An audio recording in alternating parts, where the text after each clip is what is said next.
చెప్పినా కదా 2 రోజులు టైం ఇచ్చిన, ఈ రోజుతో అయిపోతుంది. నా మాట నేను మీ ఇంటికన్నా పో. మీరు అట్లా మాట్లాడక. ఏ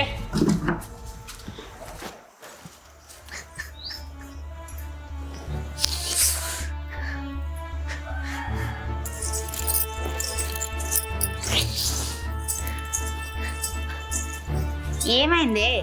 ఎందుకు ఎడతాను? ఆ గ్లాస్ ఏంది, నీళ్ళేంది, ఎవరి కింద పడేసిళ్ళు? ఏం చెప్పాలక్క, ఊగా అభాషణ చేయించుకొని కోప్పడతాడు. వాడికి పిచ్చి పట్టింది, ఏదైనా దయ్యం పట్టిందో మరి. ఊకే కడుపు దించుకొని ఎంబడి పడతాండి ఏందే? ఆడపిల్ల అయితే ఈ రోజులలో తల్లిదండ్రులను చూసుకుంటలేరా? మగపిల్లగాడే చూసుకుంటాడా? వాడికి బాగా త్యాగస్తం ఎక్కువైపోతుంది. నువ్వన్నా చెప్పి చూస్తే అయిపోవదక్క.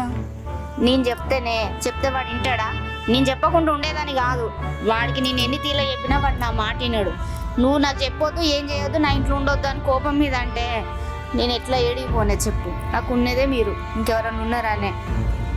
ఒక పని చేయి, మీ బాబునే తొందర రమ్మని ఫోన్ చేయి. మొన్న కూడా చెప్పిన కాదే. సరే అక్క.